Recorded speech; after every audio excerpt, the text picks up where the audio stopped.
vamos entrar nesse outro item que intitula-se O Essencial. O Essencial. Face ao inevitável processo de crescimento do eu profundo, a vida assume características variadas e as oportunidades se deparam convidativas, acenando com a libertação que somente se consegue a penosos esforços. Face ao inevitável processo de crescimento do eu profundo. Na fase inicial da predominância egocêntrica, o ser projeta-se no mundo com o qual se identifica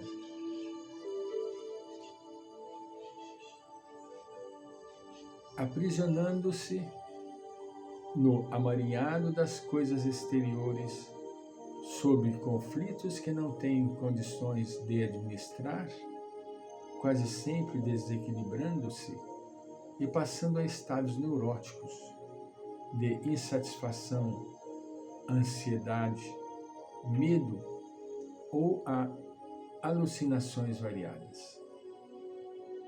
O apego, essa fixação perturbadora à impermanência a que se pretende dar perenidade, constitui-lhe a meta existencial. Isso é terrível, o apego.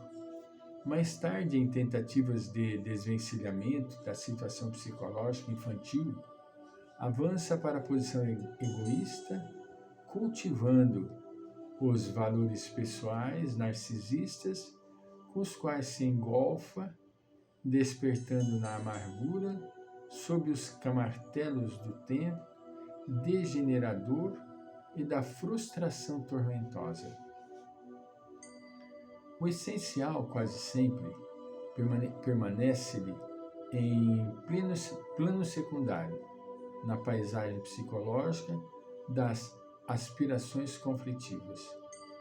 À medida que amadurece, transfere-se das coisas e prisões egóicas para a conquista da sua realidade, o desenvolvimento do eu profundo, que deve predominar, comandando os anelos e programas de libertação.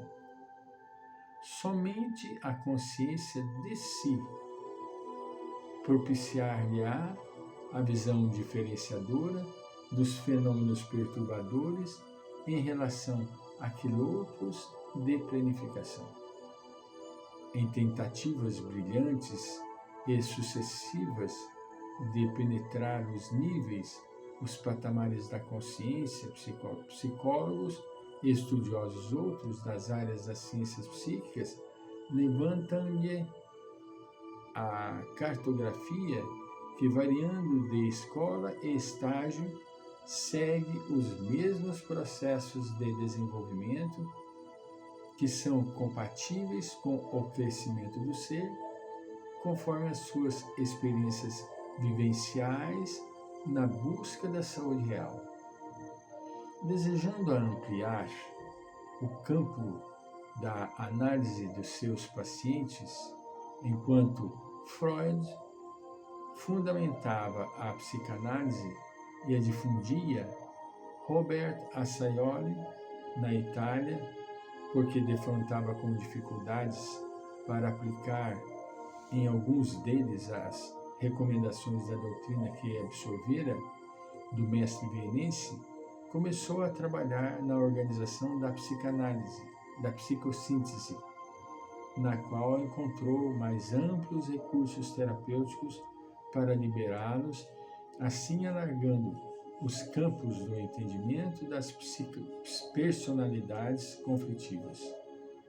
Posteriormente, o bioquímico Robert de Roux, estudando carinhosamente as reações cerebrais, entre outras experiências, e buscando produzir estados alterados de consciência, formulou as bases e os paradigmas da sua psicologia criativa, inspirando-se nas experiências de George Ivanovich Gurdjieff, com seus complexos contributos psicológicos e cosmológicos, místicos.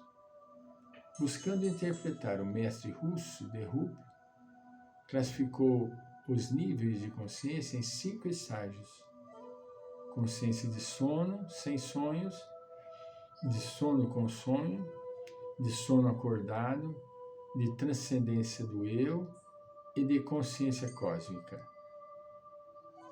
Para ele, o homem evolve de maneira inesperada, às vezes, de um para outro nível, especialmente nos 2 primeiros estágios de adormecimento. Mediante psicoterapia acurada e exercícios cuidadosos, logra-se o avanço pelos diversos patamares até a etapa final, que se torna de difícil verbalização face às emoções e descobrimentos conseguidos nesse momento de perfeita integração com o que poderíamos chamar o Logos, o pensamento divino. No primeiro nível, quando se transita no sono sem sonhos, apenas os fenômenos orgânicos automáticos se exteriorizam a si mesmos sem o conhecimento da consciência, tais como a respiração, a digestão, a reprodução, a circulação sanguínea. Como se estivesse anestesiada, ela não tem ação lúcida sobre os acontecimentos em torno da própria existência, e a ausência de vontade do indivíduo contribui para o seu trânsito lento do instinto aos pródromos da razão.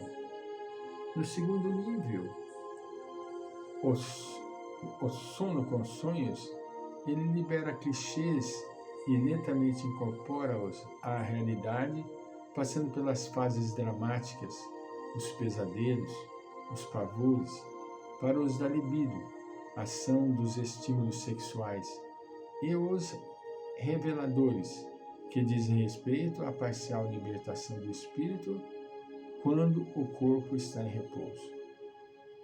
O desenvolvimento da consciência atinge o terceiro nível, o de sono acordado, no qual a determinação pessoal aliada à vontade conduz o ser aos ideais de enobrecimento, à descoberta da finalidade da sua existência, às aspirações do que lhe é essencial, ao autoencontro, à realização total.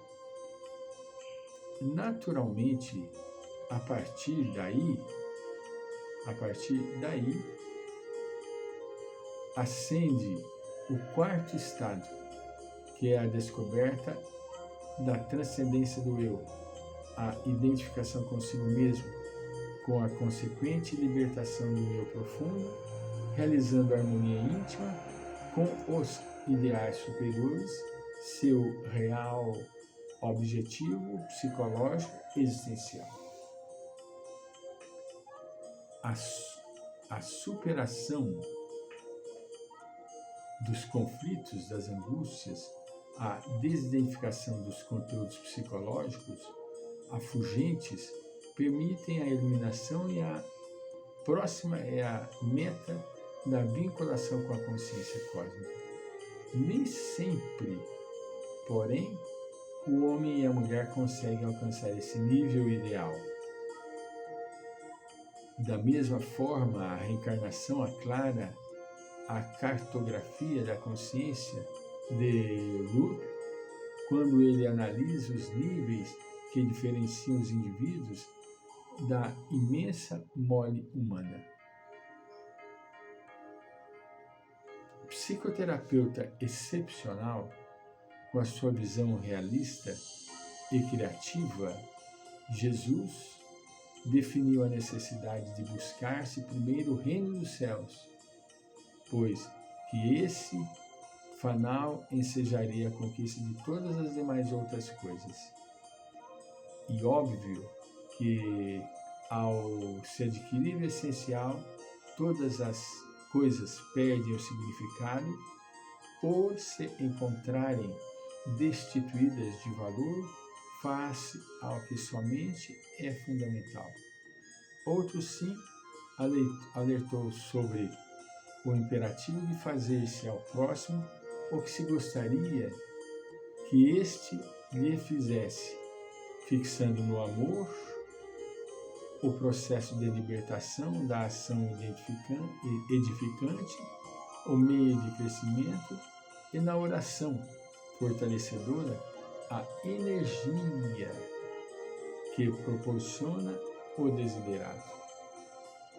Esse desempenho favorece a perfeita identificação do sentimento com o conhecimento, resultando na conquista do eu profundo, em sintonia com a consciência cósmica. Somente nesse processo de conquista do eu profundo é que nós iremos conseguir lograr a sintonia com a consciência cósmica. Voltaremos em breve.